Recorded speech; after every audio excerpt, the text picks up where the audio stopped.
Hello നമസ്കാരം, welcome back to my channel unique journey in my life Sreedevi. ആദ്യമായിട്ടാണ് എൻ്റെ channel കാണുന്നതെങ്കിൽ പ്ലീസ് ഒന്ന് സബ്സ്ക്രൈബ് ചെയ്തേക്കൂ. കൂടെ കാണുന്ന ബെൽ ബട്ടണിൽ ഓൾ എന്ന ഓപ്ഷൻ തന്നെ സെലക്ട് ചെയ്യണം. എങ്കിൽ മാത്രമേ ഞാൻ വീഡിയോസ് അപ്ലോഡ് ചെയ്യുമ്പോൾ കറക്റ്റായിട്ട് നിങ്ങൾക്ക് നോട്ടിഫിക്കേഷൻ ലഭിക്കുകയുള്ളൂ. എല്ലാവരും സുഖമായിട്ടിരിക്കുന്നു എന്ന് വിശ്വസിക്കുന്നു. നിങ്ങളിപ്പോൾ ഇവിടെ കാണുന്ന ഈ പൂവ് കണ്ടോ? ഇതിൻ്റെ പേരാണ് അഗസ്തി മുരിങ്ങപ്പൂവ്, അല്ലെങ്കിൽ അഗത്തി മുരിങ്ങ, അഗത്തി ചീര എന്നീ പല പല പേരുകളിൽ അറിയപ്പെടുന്ന ഒരു പൂവാണിത്. വളരെയധികം ഔഷധ മൂല്യമുള്ള ഒരു ചെടിയുടെ പൂവാണിത്. ഈ പൂവ് തോരൻ വെച്ച് കഴിക്കാം, മെഴുക്കുവരട്ടി വെച്ച് കഴിക്കാം, അതുപോലെ പല പല രീതിയിൽ നമുക്ക് ഇത് ഉപയോഗിക്കാവുന്നതാണ്. വെള്ള നിറത്തിലും ഈ പിങ്ക് നിറത്തിലും രണ്ട് തരത്തിലാണ് ഈ പൂക്കൾ കാണപ്പെടുന്നത്. ഇതിൻ്റെ മൊട്ടും നമുക്ക് ഭക്ഷ്യയോഗ്യമാക്കി എടുക്കാവുന്നതേ ഉള്ളൂ. അതുപോലെ തന്നെ ഇതിൻ്റെ ഇല തോരൻ വച്ച് കഴിക്കുന്നതും ആരോഗ്യത്തിന് വളരെ നല്ലതാണ്. ഇന്നിപ്പോൾ ഞാനിവിടെ അകത്തിപ്പൂവ് വെച്ചിട്ട് ഒരു ഡിഫറെൻ്റ് ആയിട്ടുള്ള ഒരു ഈവനിങ് സ്നാക്കാണ് ഉണ്ടാക്കാൻ പോകുന്നത്.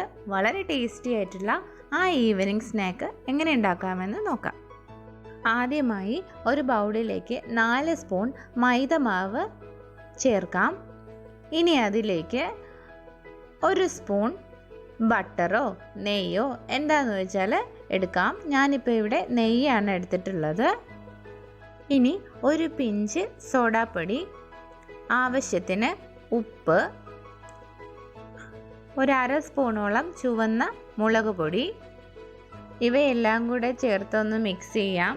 എന്നിട്ട് ഇതിലേക്ക് നോർമൽ വാട്ടർ ഒഴിച്ച് ഒന്ന് കുഴച്ചെടുക്കാം.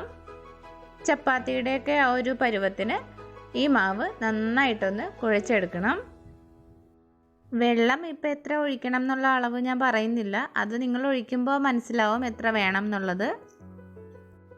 പിന്നെ മൈദമാവിന് പകരം ഗോതമ്പ് മാവിലും ചെയ്യാവുന്നതേ ഉള്ളൂ, അതും സെയിം ടേസ്റ്റ് തന്നെയാണ്.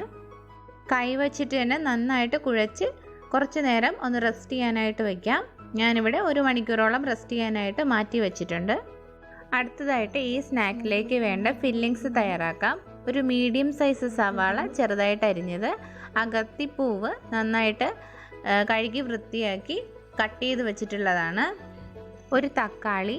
പിന്നെ അകത്തിപ്പൂവ് കട്ട് ചെയ്യുമ്പോൾ നമുക്കതിനകത്ത് പച്ച നിറത്തിലെ ഈ ഒരു തണ്ട് പോലെ ഒരു ഇത് കാണും, അത് എടുക്കേണ്ടതില്ല. അത് ഇട്ട് കഴിഞ്ഞാൽ കയ്പ്പ് രുചി ഉണ്ടാവും. അതുകൊണ്ട് അത് റിമൂവ് ചെയ്തിട്ട് വേണം ബാക്കിയുള്ള ഭാഗങ്ങൾ എടുക്കാനായിട്ട്. പിന്നെ ഒരു പച്ചമുളകും. ഇനി ഈ കാണുന്ന സാധനങ്ങൾ നമുക്കൊന്ന് അരച്ചെടുക്കേണ്ടതുണ്ട്. അതിനായിട്ട് ചെറിയൊരു കുടം വെളുത്തുള്ളി, ഇഞ്ചി, 2 സ്പൂൺ കുരുമുളക്, നല്ല പഴുത്ത തക്കാളി, ഇവയെല്ലാം നല്ല ഫൈൻ പേസ്റ്റായിട്ട് തന്നെ അരച്ചിട്ട് വരാം. നല്ല പേസ്റ്റ് പോലെ അരച്ചിട്ട് വന്നിട്ടുണ്ട്. ഇത് നമുക്ക് മാറ്റി വയ്ക്കാം. ഇനി ഇതിലേക്ക് ഒരു ഉരുളക്കിഴങ്ങ് കൂടി ഞാൻ എടുക്കുന്നുണ്ട്. നന്നായിട്ട് പുഴുങ്ങി വെച്ച ഉരുളക്കിഴങ്ങാണ്. ഈ പച്ചമുളകിനെ 2ആയിട്ട് കീറിയിട്ട് അതിൻ്റെ കുരു റിമൂവ് ചെയ്തിട്ടാണ് ഞാൻ എടുക്കുന്നത്. കാര്യം കുരുമുളകിന് നല്ല എരിവുണ്ട്, അപ്പോൾ എല്ലാ എരിവും കൂടെ അധികം ആവണ്ടെന്ന് വിചാരിച്ചിട്ടാണ് അങ്ങനെ ചെയ്യുന്നത്. ഈ സ്നാക്കിലേക്ക് ആവശ്യമായിട്ടുള്ള ഫില്ലിങ്സ് തയ്യാറാക്കി എടുക്കാം. അതിനായി ഒരു പാൻ അടുപ്പത്തേക്ക് വെച്ച് ചൂടായ ശേഷം അതിലേക്ക് വെളിച്ചെണ്ണ ഒഴിച്ചു കൊടുക്കാം. കോക്കനട്ട് ഓയിലാണ് ഉപയോഗിക്കുന്നത്. എന്നിട്ട് അതിൽ കടുക് ഇട്ട് കൊടുക്കാം. കടുക് എല്ലാം പൊട്ടിയ ശേഷം അതിലേക്ക് നേരത്തെ കട്ട് ചെയ്ത് വെച്ചിരിക്കുന്ന സവാള ഇട്ട് ഒന്ന് വഴറ്റാം. സവാള വഴറ്റുന്ന നേരത്ത് കുറച്ച് ഉപ്പും കൂടി ഇടുന്നുണ്ട്, അപ്പോൾ പെട്ടെന്ന് തന്നെ അത് കളറായി വരും. അതിന് വേണ്ടിയിട്ടാണ്. ഈ സമയം തന്നെ അതിലേക്ക് കറിവേപ്പില കൂടി ഇട്ട് കൊടുക്കാം. ഞാനിപ്പോൾ നൈറ്റാണ് ഉണ്ടാക്കുന്നത്, അതുകൊണ്ട് തന്നെ പുറത്ത് പോയി പറിക്കാൻ പറ്റത്തില്ല. ഉള്ളവർ ഇട്ട് കൊടുക്കുക. എൻ്റെ ഒരു ഇല മാത്രമേ ഉണ്ടായിരുന്നുള്ളൂ, അതിട്ടിട്ടുണ്ട്. പിന്നെ പച്ചമുളകും കൂടി ഇട്ട് കൊടുത്ത് നന്നായിട്ട് വഴറ്റി കൊടുക്കാം. പച്ചമണം മാറുന്നത് വരെ, ഒരു ഗോൾഡൻ കളർ ആവുന്നത് വരെ വഴറ്റി കൊടുക്കാം. സവാളയുടെ കളറൊക്കെ ഒന്ന് ചേഞ്ച് ആയിട്ടുണ്ട്. ഇനി അതിലേക്ക് നേരത്തെ പേസ്റ്റ് പോലെ അരച്ച് വെച്ചിട്ടുള്ള കൂട്ടുകൂടി നമുക്ക് ഇട്ട് കൊടുക്കാം. ഈ ഒരു സ്നാക്കിൻ്റെ ഏറ്റവും ഇമ്പോർട്ടൻ്റ് ആയിട്ടുള്ളൊരു ഭാഗം ഇത് തന്നെയാണ്. ഇതാണ് ഇതിൻ്റെ ഒരു ടേസ്റ്റ് കൂട്ടുന്നത്. ഇങ്ങനെ മിക്സ് ചെയ്ത ആ ഒരു കൂട്ട് തന്നെ ഇട്ട് കൊടുക്കണം. അതിലാണ് ആ ഒരു പെർഫെക്ഷൻ വരുന്നതും. അതുകൊണ്ട് നിങ്ങൾ ഇങ്ങനെ തന്നെ ചെയ്യാനായിട്ട് ശ്രമിക്കുക. ഇനി ഈ കൂട്ടിൻ്റെയൊക്കെ പച്ചമണം മാറുന്നത് വരെ നന്നായിട്ട് വഴറ്റി കൊടുക്കണം. നല്ല സമയം എടുത്ത് തന്നെ ഒരു മീഡിയം ഫ്ലെയിമിൽ തന്നെ ഇതിനെ ഒന്ന് വഴറ്റിയെടുക്കാനായിട്ട് നോക്കുക, പച്ചമണം മാറുന്നത് വരെ. ഇനി അതിലേക്ക് നേരത്തെ പുഴുങ്ങി വെച്ചിരിക്കുന്ന പൊട്ടറ്റോ ഒന്ന് മിക്സിയിൽ ഞാനൊന്ന് ക്രഷ് ചെയ്തെടുത്തതാണ്. അപ്പോൾ അതുകൂടി ഇതിനകത്തേക്ക് ചേർത്ത് വീണ്ടും വഴറ്റി കൊടുക്കുക.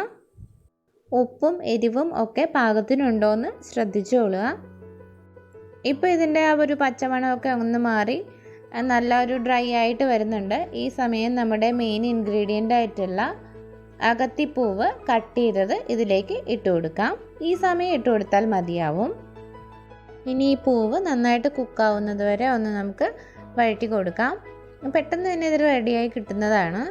മീഡിയം ഫ്ലെയിമിൽ തന്നെ റെഡിയാക്കാനായിട്ട് നോക്കുക.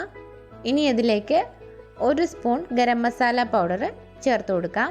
ഇപ്പോൾ പൂവൊക്കെ നന്നായിട്ട് വാടി റെഡിയായി വന്നിട്ടുണ്ട്. പച്ചമണം മാറുന്നത് വരെ ഒന്ന് നന്നായിട്ട് വഴറ്റി കൊടുക്കുക. ഇനി ഇതിലേക്ക് 1 കോഴിമുട്ട പൊട്ടിച്ചൊഴിക്കാം. എന്നിട്ട് കോഴിമുട്ട നന്നായിട്ട് വെന്ത് വരുന്നവരെ നമുക്കൊന്ന് വെയിറ്റ് ചെയ്യാം. ഫില്ലിങ്സിനെ നല്ല ഡ്രൈ ആക്കി എടുക്കുക. ഇത് മാറ്റി വെച്ച ശേഷം നമുക്ക് നേരത്തെ കുഴച്ച് വെച്ചിരിക്കുന്ന മൈദമാവിൻ്റെ കൂട്ടെടുക്കാം. ഈ മാവിനെ ചെറിയ ഓരോരോ ബോൾസായിട്ട് ഉരുട്ടിയെടുക്കാം. ഒരു നാരങ്ങ വലുപ്പത്തിന് ഉരുട്ടിയെടുത്താൽ മതിയാവും. എന്നിട്ട് അതിനെ ഒന്ന് പരത്തി നല്ല റൗണ്ട് ഷേപ്പിന് നമുക്ക് കട്ട് ചെയ്തെടുക്കാം. അതിന് വേണ്ടിയിട്ട് ഞാനിവിടെ ഒരു വലിയൊരു അടപ്പാണ് എടുത്തിട്ടുള്ളത്, ഒരു ബോട്ടിലിൻ്റെ അടപ്പ്. നിങ്ങൾക്ക് എന്ത് വെച്ചിട്ട് വേണമെങ്കിലും ആ ഒരു റൗണ്ട് ഷേപ്പിൽ കട്ട് ചെയ്തെടുക്കാവുന്നതാണ്.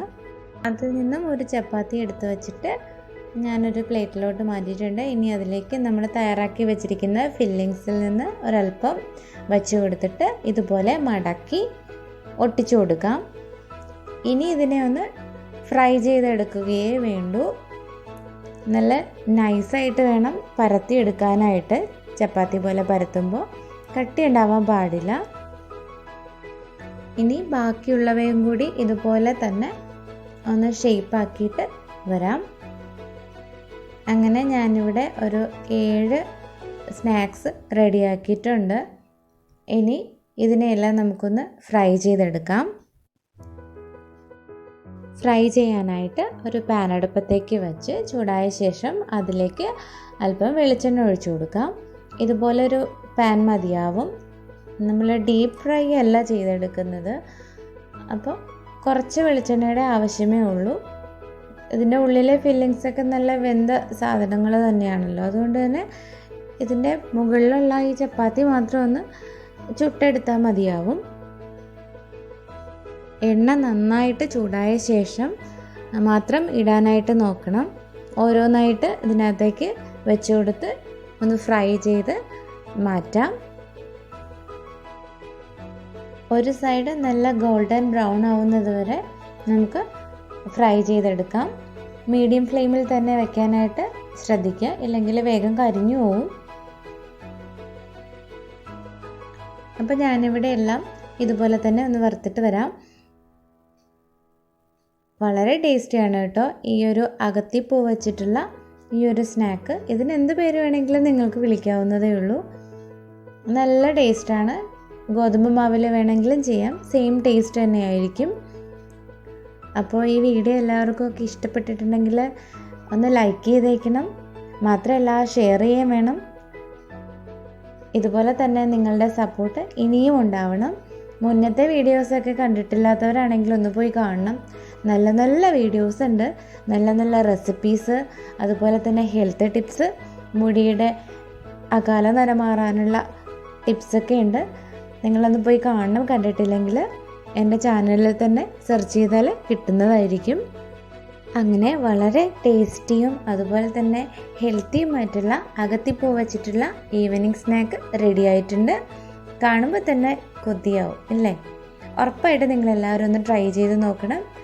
നിങ്ങളുടെ വിലയേറിയ അഭിപ്രായം എന്നെ കമൻറ്റിലൂടെ എഴുതി അറിയിക്കുകയും വേണം.